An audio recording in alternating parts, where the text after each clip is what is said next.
The police academy isn't just training, it's a test of who you are. It will push you, break you down, and challenge everything you think. But if you're willing to put in the work, to fight through the struggle, and to earn that badge, you'll come out stronger than you ever imagined. This is where that journey begins. Are you ready?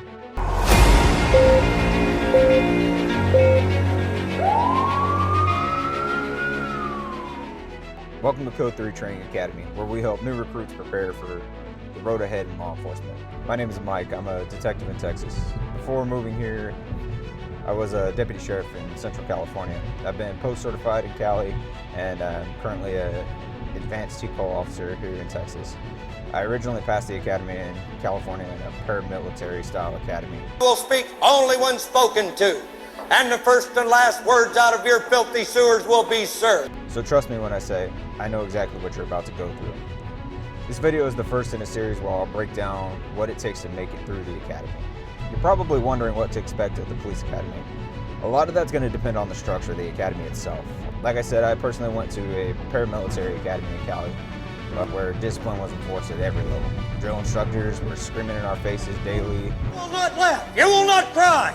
You will learn by the numbers. I will teach you. Every crease in our uniforms had to be neat and pressed. We couldn't have any loose threads in the stitching, no wrinkles, and Lord have mercy if we had scuffed boots.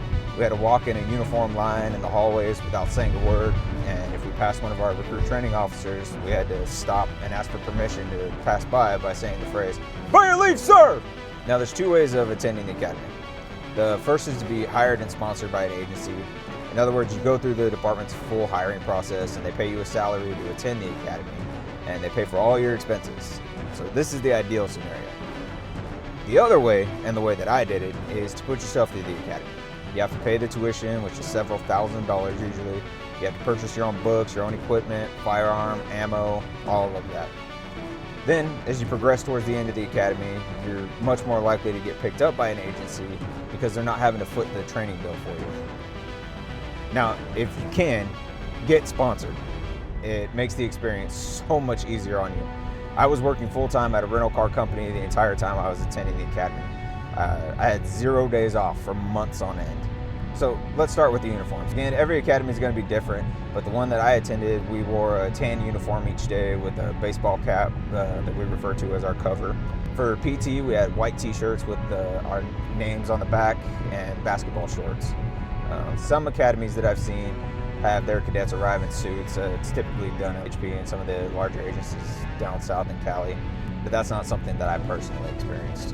Your class will likely be structured into ranks. We had several squads, with each squad having a squad leader, and then at the head of the class was our class leader. The class leader was in charge of getting everyone lined up and drilled, back in their seats after breaks, calling us to attention for the instructors when they walked in the room, turning in class assignments, and all the things like that.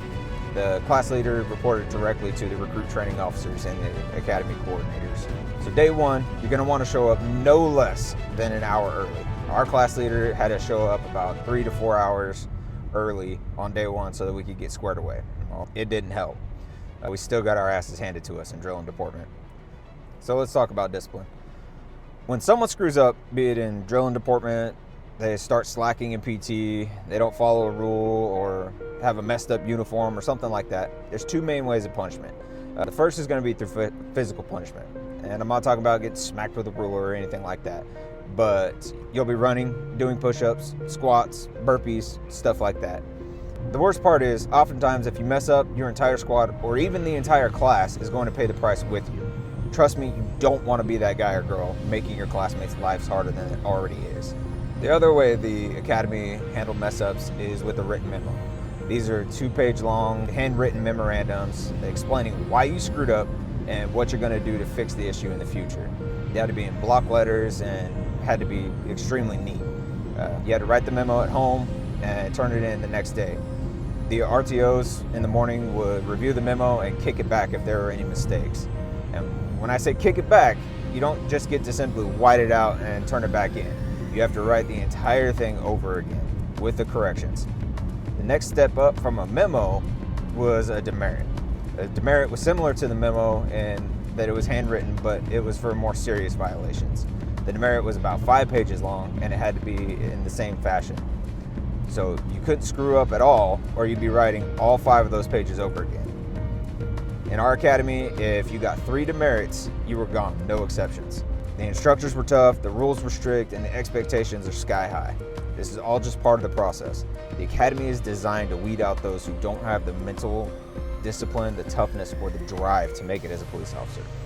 You're going to be tested in ways you never imagined, and the pressure is on from day one. But trust me, you need to understand it's all just a part of the game. Now, the majority of your time in the academy is going to be spent in a classroom and doing physical training. Now, my next 2 videos are going to dive deep into both of these topics, so make sure you're subscribed and have the notifications turned on so you don't miss those videos. But I'll leave you with this on those 2 topics. First, be prepared to study and take those exams. You cannot pass the academy if you can't pass the exam. And secondly, start training now. Do not expect the academy staff to get you into shape. Don't get me wrong, when you leave the academy, you're probably going to be in the best shape of your life. But be prepared day one. Start running, doing push-ups, sit-ups, and burpees now. Strength training is always going to be important, but I'd say 75 to 90% of the academy is just going to be about cardio and endurance. Now, as you progress through the academy, things become much more fun. You'll spend several days doing EVOC, which stands for Emergency Vehicle Operations course. You get to practice mock pursuits and learning how to correct skids on a slick surface with the vehicle. Honestly, it's one of the coolest weeks of the entire academy. I'm going to do a full video on EVOC in this series as well. Another really cool part of the academy is firearms training.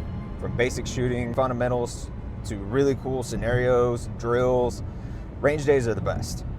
Now, one thing that surprised me in my academy was there were several people who had never held a gun before. That blew my mind. Now, I wasn't exactly a sniper by any means when I joined the academy, but I at least knew my way around firearms. I owned a gun prior to joining the academy, and my recommendation is to anyone planning on joining the academy, go spend some time at the range. A lot of ranges these days allow you to rent firearms. This is a great way to get some exposure without having to spend $500+ on a gun. Now, every department's going to be different, but I would venture to guess about 75% of the departments in the United States are going to use some model of the Glock. So I would highly recommend you go to the range and you rent a 9mm Glock. Even if your department ends up issuing something other than a Glock, Glock is just one of the most simple and easy to use platforms for you to learn on. Well, since we talked about the high points of the academy, we might as well discuss the low. In another video, I'll go over Taser and chemical exposure days, but spoiler alert, they suck. Now, at some point in the academy, you're gonna feel like quitting. Everyone does. But this job isn't for quitters. The academy is designed to break you down and see who will get back up. If you push through, you're gonna come out stronger, more confident, and ready for the career ahead. Realize that those same RTOs that are screaming in your face and making you feel like crap about yourself are serving a purpose. Realize that most of those guys and gals are just regular active duty cops trying to mold the future of the police force. In everything you do at the academy, it's about fight and the drive inside of you. Keep pushing through, realizing that this is all just a part of the game. Because several months down the road, you'll be standing on that graduation stage, feeling so proud of yourself and having formed bond with those fellow cadets standing up on the stage with you that'll last a lifetime. Even if they don't work at your agency, they'll likely be working in a neighboring jurisdiction and you'll be able to interact with them for the rest of your career. It's going to be a lifelong bond with some of them. The police academy is tough. It's designed that way for a reason. It's about proving that you have what it takes to wear the badge. In our next video, we're going to discuss academics, case law, the Constitution, and what you're going to need to know to pass those tests. If you're serious about making it through, be sure to subscribe and hit that notification bell so you don't miss the next episode. Thanks for watching Code 3 Training Academy, and I'll see you on the next one.